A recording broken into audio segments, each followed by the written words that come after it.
Emang bener binomo itu judi apa enggak sih? Kata Pak Prabowo juga kan binomo Main saham. saham. Ya kalau Prabowo bilang saham judi bagi masyarakat kecil gitu Kata kan. dia. Kata dia.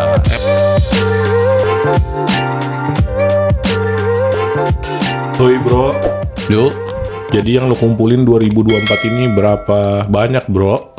apa duit maksudnya? Wah jangan duit dong, kemanfaatan. Atau Kemanfaatan. sisa hasil usaha. Sisa hasil usaha kalau gua sih biasa diinvestasikan bro. Lo larikan kemana investasi itu? Ke Cayman Island, ke Virginia Island, apakah US, apa kemana? Gua kan orang selalu menunda ini bro, menunda kesenangan gitu bro. Itu menunda kesenangan sama dengan pelit apa enggak bro? Ya beda lah. Kalau pelit itu tidak mau berbagi. Kalau menunda kesenangan itu tapi kita ada duit sisa, nah kita sisihkan lah buat dikembangbiakan. Karena duit ini harus dikembangbiakan bro. Diam dulu, pertanyaan gua.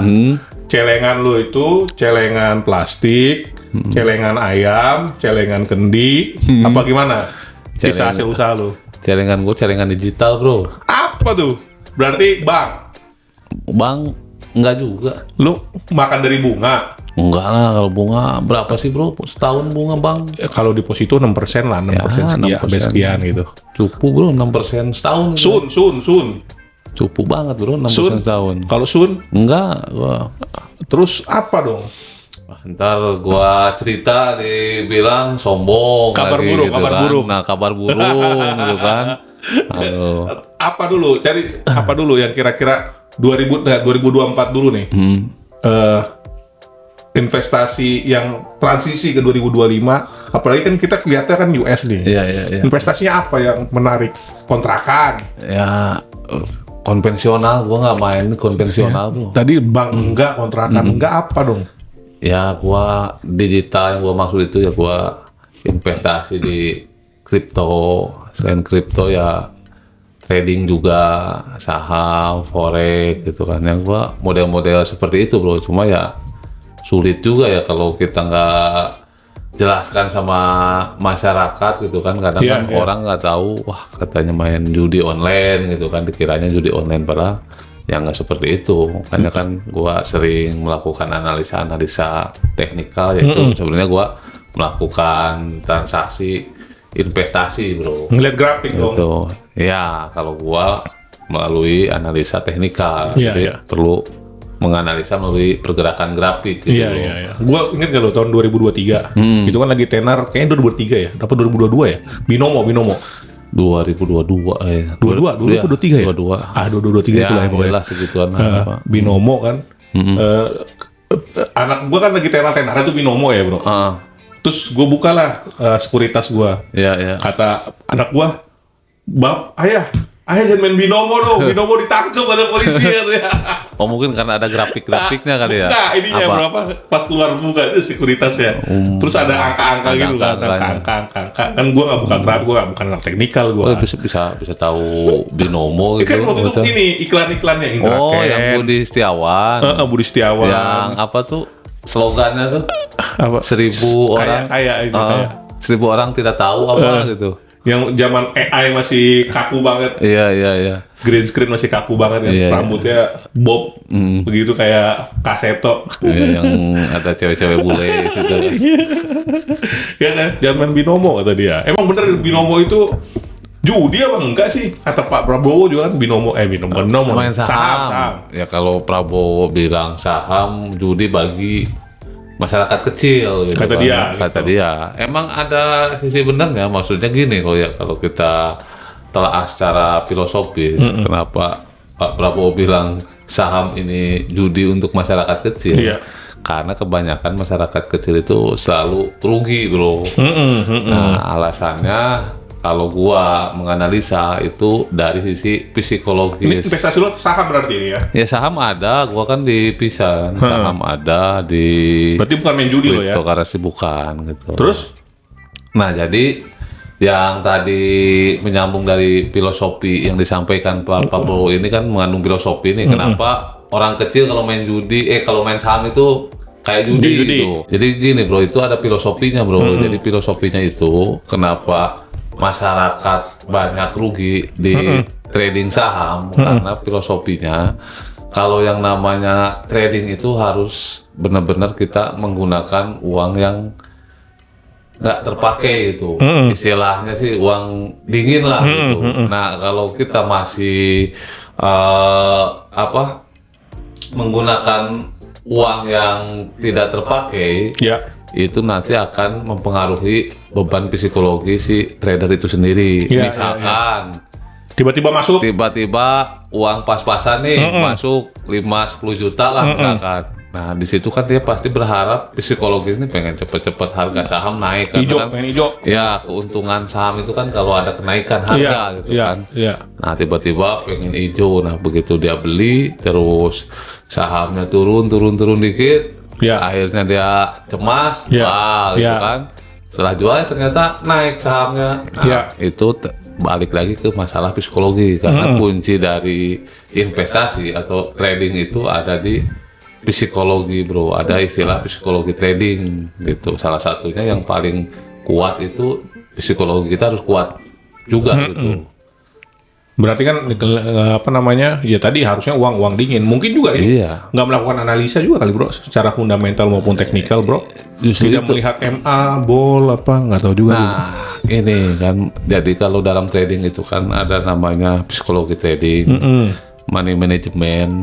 Nah, baru ke analisa. Kalau analisa itu faktor kesekian bro. Yang penting itu Psikologi ya. psikologi dan money management. Ya, tapi kalau tiba-tiba lo belinya saham gorengan, dia nggak tahu kan analisa dulu dong, bukan atau blue chip yang kita masukin Nah, ini penting. untuk belajar, Nah, ini penting. Wah, ini bukan jadi intermediate. Jadi kita Dikit. ngomongin investasi Ya, gimana spill bro? dikit aja. Karena orang pada bingung nih, Nggak usah gua terlalu dalam. praktisi hukum apa praktisi investasi? Enggak, dia malah bertanya kok itu bisa ngimbangin ininya apa namanya, ngimbangin narasumber, semua yang ditanya kok gitu. nyambung Oh gitu. gitu ya. Iya. Keren berarti MC-nya ya? Enggak. enggak. MC kondangan gua.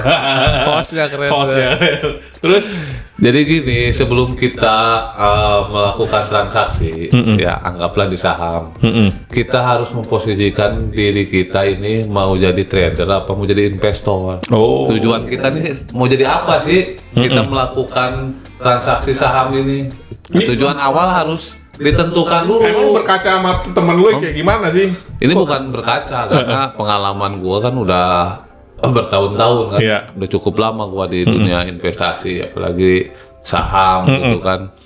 Jadi kita tentuin di awal itu supaya kita dapat targetnya itu mau profit berapa persen, terus begitu pun kalau loss minimal loss tuh harus berapa persen itu harus diatur Iya, iya, sebelum iya, iya. kita melakukan transaksi gitu. Nah Iya. itu makanya gue bilang pentingnya money management di dalam transaksi saham bro, atau trading apapun ya. Ada rencananya lah. Ya harus ada planning gitu. Iya, berarti Harus ada planning. harus ada stop loss berapa persen di Nah, bawah. itu. Kalau di atas apa? TP ada berapa? Take profit TP-nya seperti berapa? itu, betul bro. Itu kalau filosofi dari seorang trader ya. Tapi kalau filosofinya seorang investor, semakin harga itu turun, ya dia semakin nambah masuk lagi, Iya. average down kan. Terus average down, Iya, terus. tapi average down kalau ada duitnya. Oh, iya, Nah, kalau nggak ada ada. duitnya, Iya. nah makanya itu tadi gua bilang balik ke money management. Iya, iya, iya. Itu makanya kenapa Pak Prabowo bilang kalau orang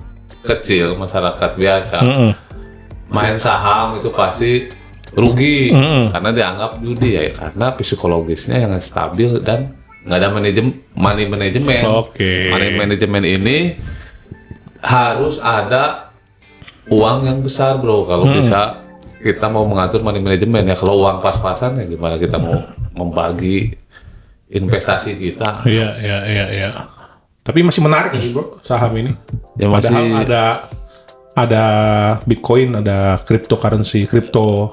Kalau untuk pemula sih gua rekomendasikan di saham dulu ya. Iya. Karena saham ini kan nggak terlalu volatil ya Iya. dari tingkat kenaikan dan Iya. penurunannya Iya, maksudnya gitu. berarti harus perusahaan-perusahaan yang bagus dong yang diambil. Iya, kalau untuk Buat pemula belajar. bertahap harus cocoknya di saham. Iya, gitu. iya. Jangan langsung ke kripto. Kalau kripto kan bisa Volatile kenaikan banget. penurutannya gila-gilaan. Iya, iya, iya.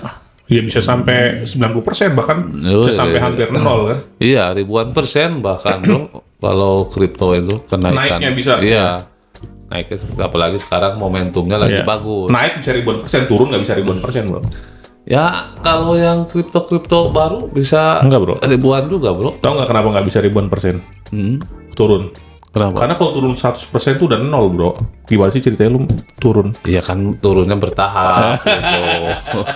Naik bisa ribuan persen berkali Iya, lipat. turunnya- Turun nggak bisa berkali lipat. Iya, mentok dia 100. turunnya bertahap Nah, gitu kan. akhirnya ya, orang yang mengaku ahli kripto bisa gua temui Turunnya kelemahannya. bertahap, bro, maksud gua. Jadi lu diakumulasi gitu. iya. Maksud gua seperti Nggak itu. satu hari, kan? Iyalah, satu hari ya Oke. habis lah. Kripto nanti gitu. kita obrolin. Saham dulu nih. Gitu. Saham dulu. Ya gua agak ngerti lah. Gua kan Ya lu kan Investor, investor juga. nggak, pertanyaan gua nih, pertanyaan gua. Tapi lu investor beneran apa investor? Investor beneran dong. Hah? Nah ini gue pengen ngetes nih. Apa bedanya investor Enggak, gua sama nggak mau dites trader tes. nih? Itu tes Wah, lu nanti ini pada saat gimana sih lu? ujian. Gua mau nanya nih sama lu. Gua mau nanya sama lu. Sebenarnya Ya.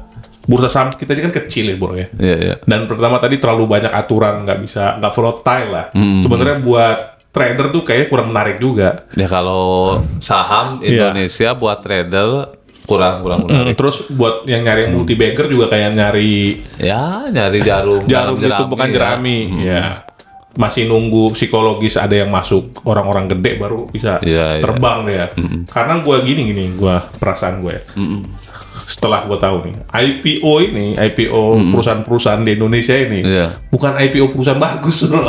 Iya. sorry nih bukan perusahaan yang top gitu. Mungkin yang dulu top tuh BCA apa. Iya, iya. Tapi sekarang setelah pasca COVID gue lihat ya Ya karena kan aturannya perusahaannya kurang-kurang lebih semua. dipermudah bro. Iya. Dari segi aturan untuk IPO kan. Iya, bahkan gini bro. Bahkan IPO itu hanya buat exit pemegang saham bro. Benar. Jadi kayak buat dana IPO itu buat ngegantiin saham dia. Itu terjadi di banyak IPO. Iya. Bahkan kayak IPO perusahaan-perusahaan yang gede-gede triliunan yang puluhan triliun itu ya begitu juga. Gimana bro komentar lo? Ini masih investasi yang menarik nggak? Terus gimana jaga dirinya? Tadi walaupun tadi Iya. lo bilang ada planning, ada apa? Ya, nah kalau gua sih ya seumur-umur belum pernah beli saham IPO ya bro. Karena kan gua ini mengandalkan benar-benar orang teknikal ya. Jadi karena IPO ini kan belum ada historis bro. Oh, lu nggak bisa lihat garisnya? Nggak bisa, gua nggak bisa menganalisa gitu. Nah kalau itu harus benar-benar orang yang fundamental, yang paham Iya, iya. gitu. Kalau gua nggak bisa menganalisa karena belum ada historis harganya. Berarti lo di prospektus itu nggak ada ini ya? Nggak ada gitu. grafiknya. Iya, jadi kalau IPO itu ya benar-benar orang mau investasi 5 tahun, 10 tahun. Nah, itu baru iya. tuh cocok kalau beli. Nah, itu saham dia tadi IPO. perusahaannya juga kan tadi gue bilang nggak ada yang perusahaan top di sini.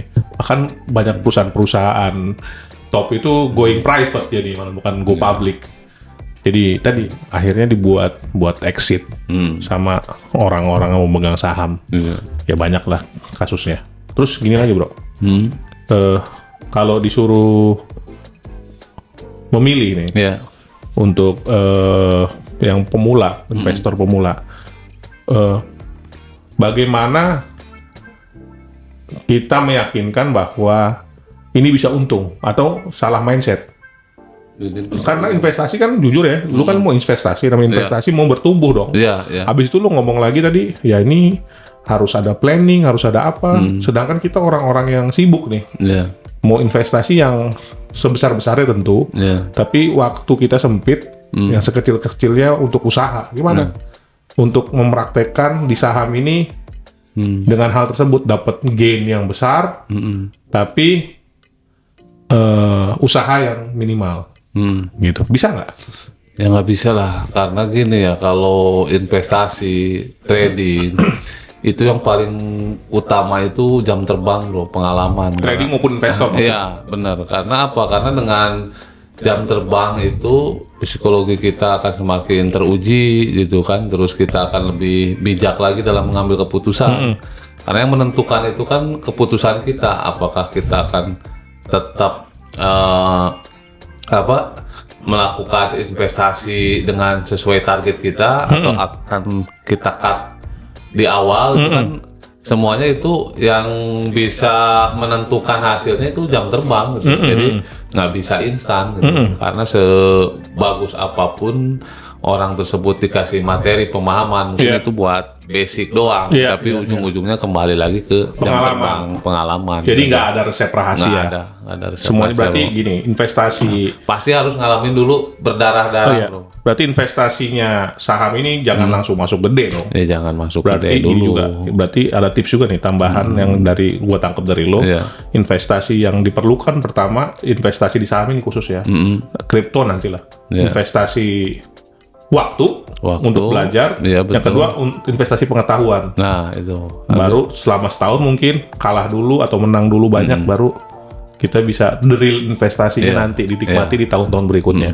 Tapi harus gini ya, maksudnya tuh pertama kan kita pelajari dulu basicnya apa sih transaksi saham, investasi di saham itu. Setelah kita tahu dasar-dasarnya, itu lu harus bener-bener masuk duit real gitu, jangan pakai duit bohongan gitu. Karena kalau duit bohongan itu ya psikologi lu nggak terbentuk gitu, nggak main. Lu kalau duit kecil, kalau duit beneran ya sekecil apapun duit itu ya lu pasti psikologi lu akan jalan gitu. Tiba-tiba merah semua ya bro. Nah, itu gue pernah teman gue merah semua, gue bilang ambil aja cat bro, di cat hijau biar biar psikologi lu tenang. Nah itu bro, cuma kalau saham gua rasa sih masih aman lah ya, ibaratnya tuh semerah-merahnya, seboncos-boncosnya selama lu nggak jual. Kalau prinsipnya investasi ya duit tuh nggak bakal hilang gitu kan, asal sabar nunggu gitu tapi kan. auto reject bawah bisa berjilid-jilid bro sekarang. Tapi duit lu nggak hilang selama lu nggak lepas. Asal duit lu dingin. Iya, itu dia, asal duit lu dingin, nggak ada kebutuhan lain di luar itu. Lain halnya kalau investasi di bidang forex, trading forex, nah itu duit itu bisa habis, nol ya, bisa sampai nol karena kan di situ ada leverage bro. Nah itu bab lain lah forex ya. Iya, forex dan kripto nantilah. Ya Oke. Berarti nggak terlambat ya kalau mau mulai di 2025. Nggak ada kata terlambat bro. Yang namanya investasi itu nggak ada kata terlambat. Yang bilang terlambat itu hanya masalah psikologis. Coba lu bayangkan dulu harga Bitcoin di angka 1 juta, 2 juta, sampai 10 juta, orang pasti kan mikirnya, wah ini Bitcoin udah 10 juta nih. Udah telat kita ini, udah di puncak gitu kan. Coba sekarang harga Bitcoin berapa? 1 miliar kan? Nah, itulah prinsip seorang trader itu, tidak ada harga kemahalan dan tidak ada harga kemurahan. Yang ada adalah bagaimana caranya bisa kita cuan di situ. Terima kasih. Oke bro. Nggak ada lagi, gua tambahin bro. Thank you.